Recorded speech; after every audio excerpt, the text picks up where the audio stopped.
Bueno, seguimos ya en el segundo bloque. Bueno, hay mucha información como siempre. Una de estas que quiero mencionar muy rápidamente es la que en el día de ayer, tengo que mencionarlo porque así fue, mi señora, Silvina Verón, que ella es representante de Aves Argentina, en este caso en Feliciano, miembro de la Comisión Nacional, Directiva Nacional, ha hecho el año pasado un hallazgo muy importante que por supuesto rápidamente en el mundo de los observadores de ave ha sido importante y relevante, como uno de los hechos más importantes que ha tenido en este caso la provincia de Entre Ríos y diríamos en algún sentido a nivel nacional, este descubrimiento de esta ave, el añapero de la Santilla, también llamado, añapero de la Santilla, o añapero caribeño, bastante complicado el nombre, el año pasado muchos observadores de la provincia y también gente de Buenos Aires viajaron para, primero, constatar este hecho y para poder tomar audio, grabar el audio del canto de esta ave. Cosa que se pudo hacer y fue así que, tomó el relieve, el renombre que tomó como noticia. Bueno, y ahora, ayer, se volvió a escuchar este canto de esta ave cuando está comiendo a la noche rápidamente se pudo grabar nuevamente de manera muy precaria el audio, se envió a los lugares que corresponde y seguramente en el transcurso de estos días habrá presencia de observadores de ave en la plaza como ocurrió el año pasado. Así que es un grupo de ornitólogos a nivel nacional que están interesados en ver la continuidad de la presencia de esta ave en esta zona, porque no era común, no se había observado,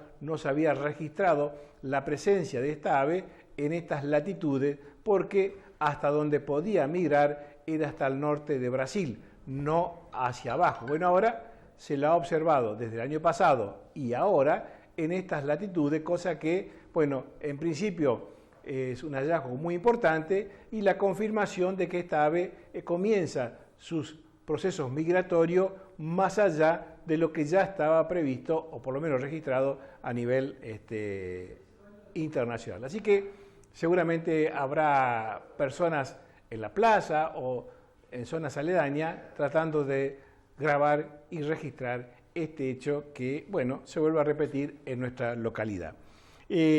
Ahora sí, yendo a lo que ya estaba programado, porque estos programas se hacen con mucha anticipación y chequeando toda la información, el primer tema que en este segundo bloque vamos a poner a consideración de ustedes es un proyecto que los legisladores de Cambiemos en la provincia de Entre Ríos han presentado ya en la Cámara de Diputados para reglamentar el juicio político, cosa que todavía se le debe a la sociedad y, por supuesto, a quienes están involucrados en este hecho, porque no se ha reglamentado este procedimiento como corresponde. Entonces, Víctor y otros legisladores de Juntos por el Cambio han presentado este proyecto.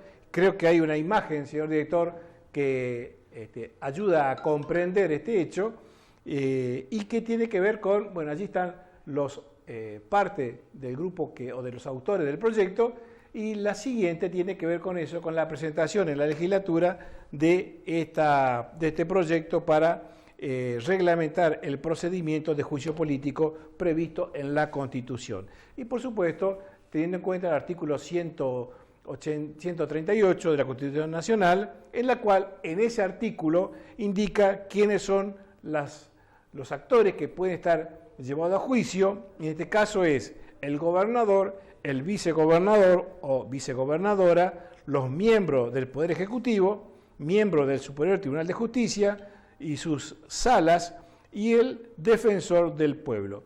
Entonces, esto es una muy importante acción política y, por supuesto, se espera, se desea el acompañamiento de el bloque del Partido Justicialista, porque hace falta la reglamentación que, como bien se dice, es una deuda pendiente que se tiene porque no se ha registrado y, por supuesto, estos procedimientos llevan a que cuando alguien debe ser juzgado, las causas llevan años en su implementación y, por supuesto, no se conoce si esa persona es inocente o es culpable como consecuencia de la tardanza que se tiene en cuando hay una falta de reglamentación de los procedimientos. Así que en buena hora que esto se lleve adelante, que se trabaje en la legislatura y, por supuesto, que finalmente se promueva.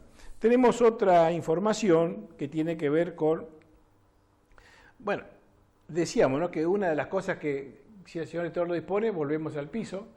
Gracias.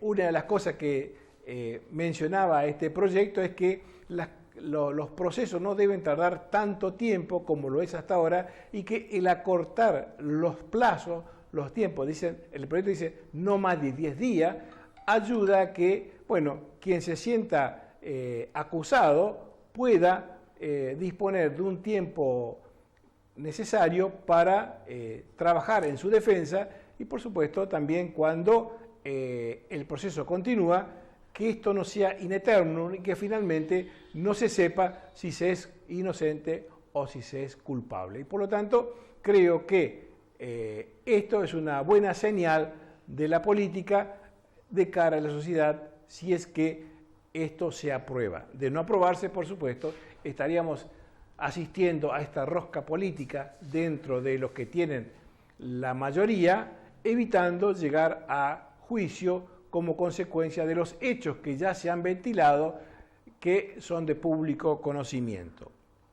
El siguiente tema tiene que ver con, bueno, las imágenes que nosotros lo hemos estado reflejando a través de la información que Rubén Arévalo nos ha traído y explicando y hemos ido aprendiendo acerca de los caminos. Y acá hay una situación que no es nueva, lo había dicho yo ya hace bastante tiempo que Vialidad de la provincia venía con serios problemas con la cuestión legales y, por supuesto, también con las cuestiones de cómo se iban reparando aquellas rutas que se la observaba muy destruida. Entonces, lo que ocurre es que en el caso de la directora de Vialidad Provincial, tiene causas pendientes en la justicia que debe resolverlas en ese ámbito. Y como consecuencia se observa un desfalco o un doble pago de una obra que se hizo y se cobró 2 veces. Así que de estos temas vamos a estar hablando en este segundo bloque y el primero de ellos tiene que ver con la imagen que vamos a traer a continuación y de alguna manera indica el estado de los caminos con respecto a, bueno, el deterioro que ocurre cuando no hay mantenimiento y cuando, como consecuencia de este descuido de las autoridades, se observa esto que vamos a ver ahora mismo. Si el sector lo dispone, lo vemos.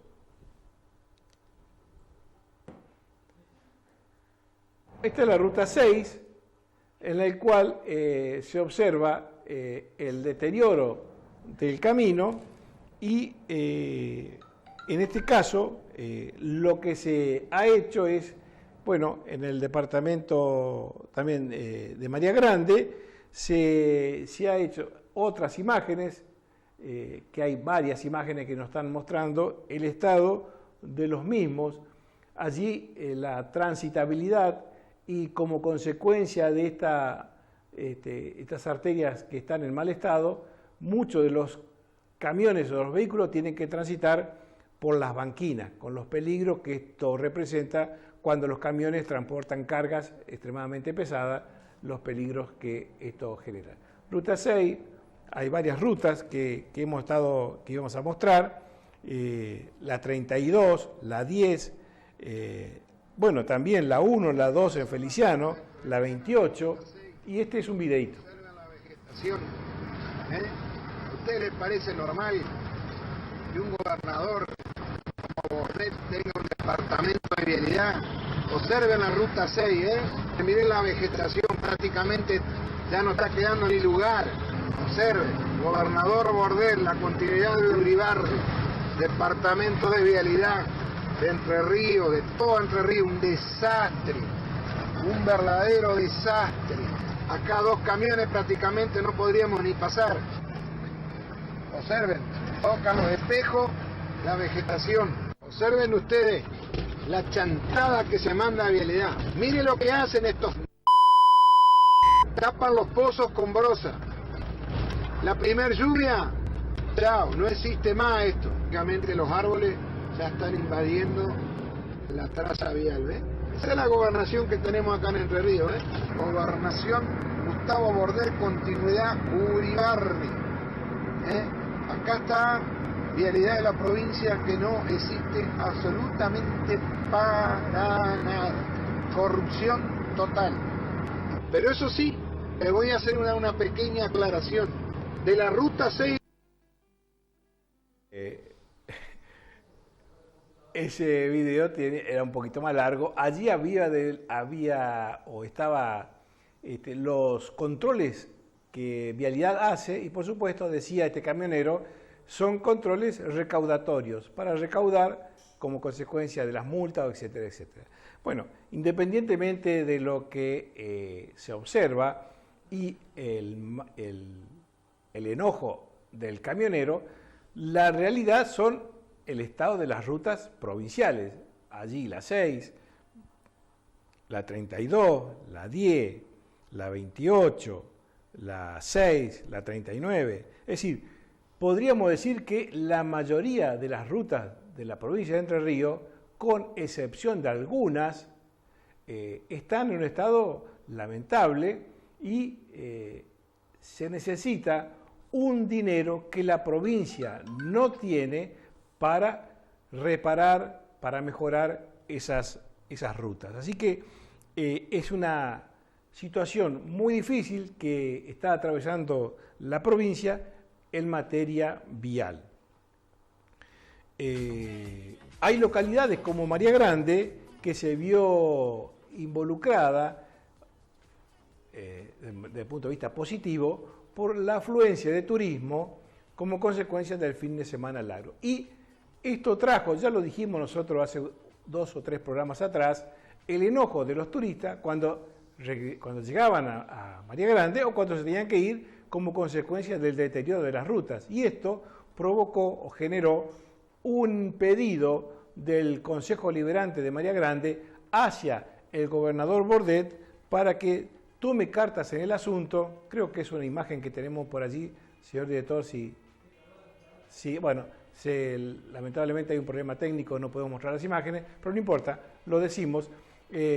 Un pedido del Consejo Liberante de María Grande referido al gobernador y a quien corresponda, seguramente que es a Vialidad de la provincia, para que, bueno, de alguna manera y dentro de los presupuestos que seguramente la Vialidad tiene, empiece a reparar, a reacondicionar estas rutas como consecuencia de que se avecina las vacaciones y el flujo de turistas en distintas localidades de la provincia es muy importante y bueno, hay que anticiparse a estos hechos que seguramente van a ocurrir y esperemos que sean los menos posibles, los accidentes viales como consecuencia del deterioro lamentable que están las rutas de nuestra provincia. Así que es un pedido concreto, teníamos las imágenes del Consejo Liberante, la nota enviada al gobernador otras imágenes referidas a las rutas de la provincia, pero como dijimos anteriormente, todas estas imágenes, cualquiera que transita por la provincia, las puede padecer como consecuencia de que la vivimos permanentemente. También hay que decir que hay otras que se han ido mejorando como consecuencia de inversiones que viene de Nación y que están algunas de ellas paradas sin continuidad de obra y que muchas son como consecuencia de que, bueno, las elecciones pasaron y las obras ahora se detienen hasta que aparezca inversión o fondos para seguir incorporando a esas rutas. Así que, por un lado están la realidad, que es el estado de la ruta, por otro lado está el discurso, el relato, y hecho mata relato, y después están también aquellas obras que empezaron, algunas se continúan muy lentamente y otras prácticamente se han detenido. Basta recorrer la provincia, mirar los obradores y ver el trabajo que se hace en cada una de ellas. También existe, como lo mostramos, bacheos que se hacen con brosa, caso, como lo decía este señor, otros que nosotros mostramos con un ripio muy endeble y que para un asfalto no corresponde, y bueno, y otras que ni siquiera se bachean. Así que esa es la realidad de el departamento, perdón, la realidad de la provincia y en los departamentos que hemos podido traer las imágenes. El siguiente tema tiene que ver con, bueno, un video que no sé si estamos en condición de mostrar el video. Sí. Murió. Bueno, entonces por una cuestión de una computadora, digamos, no podía mostrar el video, pero sí lo vamos a comentar, porque si ustedes miran a TER, los impuestos que se pagan de la provincia, va a aparecer una ley que es la 10.270, y esa ley hace referencia a un impuesto que colocó Uribarri en el 2013 como consecuencia de la situación económica que vivía la provincia y el país. Como consecuencia de eso, en la provincia se implementó un impuesto por 2 años. 2 años que continúan hasta ahora. Ese impuesto caducaba en el 2015, pero ese impuesto no se sabe, no se conoce a dónde va a parar el dinero que se recauda de ese impuesto, porque era por una situación de urgencia que se vivía como consecuencia de la realidad social del momento. Hay que acordarse que en Concordia, para esa época, 2013, se había incendiado el supermercado Carrefour, y como consecuencia de eso, Uribarri, que es de Concordia, promovió a nivel de legislatura esta ley, que es un impuesto, llamémosle solidario, aunque la palabra solidario se transforma en obligatorio y en permanente a nivel provincial. Todavía se sigue cobrando ese tributo, y la pregunta que se hacía, en este caso está en la revista de Ricardo David, una persona de Concordia, que es Hugo Medina, integrante de la peña justicialista Juan Domingo Perón. Lo pueden leer, está en Ricardo David, el portal de Ricardo David, allí está el artículo, lo pueden desarrollar, lo pueden leer, está el desarrollo de esa información. ¿Qué dice este señor, Hugo Medina? Bueno, dice que cuenta esto, que Uribarri manda como gobernador en 2013 de carácter de urgencia para tapar estos huecos como consecuencia de la situación social que se vivía especialmente en la provincia de Entre Ríos, especialmente en Concordia, la ciudad más pobre de la República Argentina. Entonces, recuerda él el saqueo de los supermercados Carrefour, y bueno, por supuesto, todo esto trajo aparejado que la legislatura pusiera esta ley por 2 años. Resulta que en 2015, como dije recién, Esto continuó, nadie la derogó y sigue cobrándose permanentemente cada 2 meses en el ATER. La pregunta que se hace este señor, y nos hacemos todo, y habrá que transferírsela a los legisladores, ¿cuál es el destino de este dinero y por qué no se deroga, ya que era solamente por 2 años? Bueno, son estas las preguntas que se hacen las personas, las hacemos nosotros y las vamos a transferir a donde corresponda. Bueno, el siguiente entonces, vamos con un videito que tiene que ver, ahora sí yo ya me he perdido si es de educación o es Perfecto, vamos con ese video entonces. Contanos, Alieto, este resultado de este informe, que entiendo que lo elaboró el Centro de Estudios de la Educación Argentina, que depende de la Universidad de Belgrano, y que entiendo que vos dirigís, ¿verdad? Así es, así es. Bueno, la información más importante, a mi juicio, es la siguiente. ¿Qué porcentaje de la población entre 18 y 24 años de edad son niní? ¿Qué quiere decir niní? Niní quiere decir que no estudia y no trabaja. Bueno, vamos a mirar las cifras.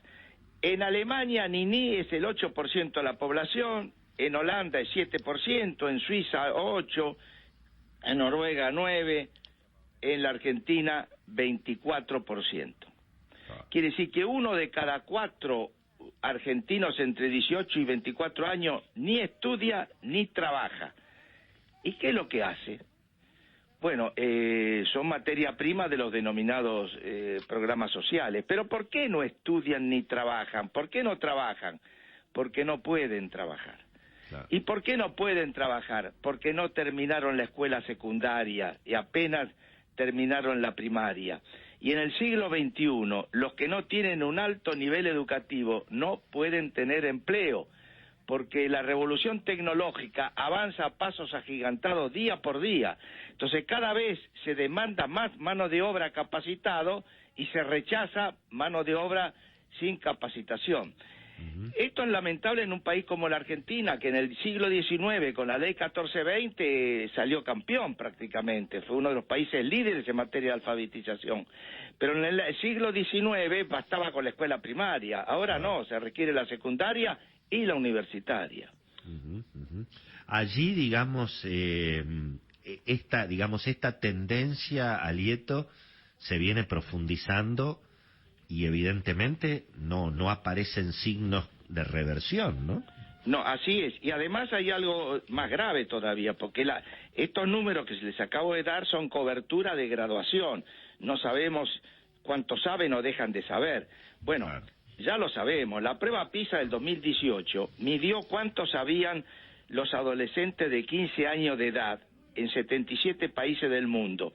Lengua, ciencia y matemática. ¿En qué lugar están los argentinos? 71. ¿Quiénes saben más que los argentinos? Los chilenos, los uruguayos, los costarricenses, los peruanos, los colombianos y los brasileños. ¿Quiénes saben menos que nuestros pibes de 15 años de edad? Dos latinoamericanos, Panamá y Dominicana, y 4 africanos. Claro. Ahora, y en la última prueba, la que se publicó hace un mes, que fueron 16 países de América Latina, es la 4ª vez que se hace, y la Argentina, cuando se hizo la primera, ya por la década de los 90, salió segunda. Primero entró Cuba. Bueno, ahora la Argentina entró por debajo de Perú, de Costa Rica, de Cuba, de Brasil, de Uruguay, de México y de Colombia. O sea, pasamos del segundo lugar al 8º lugar. Estos son llamados de atención gravísimos, ¿no es cierto? Ahora, Alieto, en tu prédica de tantos años con esta tragedia educativa argentina, ¿has logrado llegar a alguna conclusión de dónde está o dónde están los problemas? Es decir, ¿esto es un problema de que falta presupuesto, falta plata? ¿Es un problema de cómo, digamos, de la dirigencia sindical docente, que yo personalmente creo que tiene mucha responsabilidad en todo esto, no lo único, desde luego?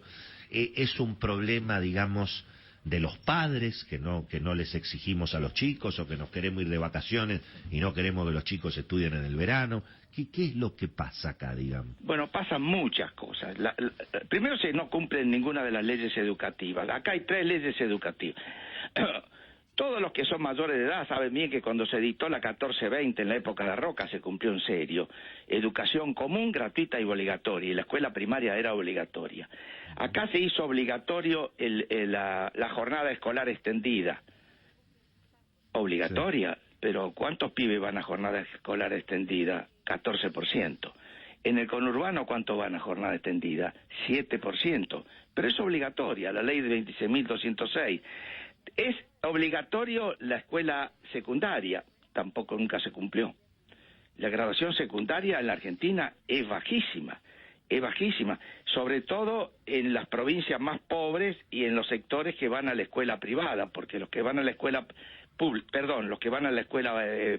porque los que van a la privada en toda la Argentina tienen mayor graduación secundaria, ¿no es cierto? Y respecto al presupuesto, no es solamente una cuestión de dinero, porque cuando el gobierno de Kirchner dictó la ley que decía que había que gastar el 6% del PBI en educación, más o menos se cumplió. Subió mucho el presupuesto educativo en esos años. Sin embargo, no mejoraron los salarios de los maestros. ¿Y dónde fue la plata? ¿En qué se gastaron los gobiernos provinciales la plata? En cargos. Cargos. Pero no cargos en el aula, cargos. Entonces, cuando uno mira las cifras de Francia, del Reino Unido, de Alemania, por cada cargo docente hay 17, 18 alumnos. Acá en la Argentina, por cada cargo docente, hay provincias donde hay 6 alumnos. Claro, sí, o sea, los gobiernos locales, no hay que olvidarse que la educación primaria es provincial. Se la gastaron en cargos, pero no en cargos en el aula, sino cargos adscriptos al Congreso, a la legislatura, al ministro, a quien sea. O sea, ¿no? Hay 3 veces más cargos en Argentina que en el mundo civilizado, midiéndolo respecto a... No, en el promedio no, en el promedio tenemos el doble. Nosotros estamos en el 10, 11%, 11% de alumnos en todo el país, ¿no es cierto? Yo di los ejemplos extremos, que son provincias como Catamarca, por ejemplo, ¿no? Sí. Además, no es una cuestión de dinero. Vamos a ver, ¿cuál es la provincia argentina más rica en términos de coparticipación federal de impuestos y regalías petroleras? Santa Neuquén. Cruz, o no sé qué sé yo. Neuquén. Neuquén. Sí. Bueno, Córdoba no tiene nada de eso. Sin embargo, la mitad de los pibes de Córdoba tiene jornada extendida. ¿Y cuántos tienen jornada extendida en la provincia con más ingresos fiscales per cápita en la Argentina? 3% tiene Neuquén. 3%. Sí. O sea, no es un problema de presupuesto, es un problema de saber fijar las prioridades. Y la educación, los discursos, cuando usted escucha un discurso, todos están a favor de priorizar la educación, pero a la hora de la realidad no toman las medidas necesarias. Y no hay acuerdos políticos. ¿Por qué Chile, un pibe chileno que está en 4º grado primario, ya tuvo más horas de clase que un pibe argentino en toda la escuela primaria? ¿Por qué? Porque prácticamente todos los pibes chilenos tienen jornada extendida, doble jornada. Los nuestros tienen el 14%. Ahora, ¿cómo se hizo en Chile? Bueno, se hizo en la década del 90. Fue un acuerdo político entre la democracia cristiana, los socialistas y los conservadores. Y lo que dijeron, sea quien sea gobierno, esto se hace. Y se cumplió. Estamos escuchando al gran Alieto Guadañi, que hace por lo menos 20 años que yo lo escucho hablar de la tragedia educativa de la Argentina. Muy bien. Fue un poquito extenso, pero para los que trabajamos en educación, nos gusta el tema de educación, es muy importante escuchar distintas voces que traigan claridad a un tema que es bastante complejo y que, por cierto, estamos muy mal en materia de rendimientos educativos. ¿Por qué traje el tema? Bueno, porque justamente estamos llegando a fin de año, el ciclo termina y no se escucha que haya habido alguna evaluación del tiempo transcurrido y de valorizar, de rescatar o de analizar aquellos hechos que ocurrieron como consecuencia de, bueno, este tiempo de pandemia en el cual se ha estado. Así que seguramente que será una tarea a realizar el año que viene. Esperemos que las personas idóneas puedan llevar adelante esta tarea y por supuesto nosotros estaremos siempre tratando el tema de educación con la mayor frecuencia posible el año que viene. Seguramente habrá novedades en este tema y lo vamos a decir el año que viene, cuando corresponda. Ahora vamos a una pausa y ya viene Hernán y toda la realidad local.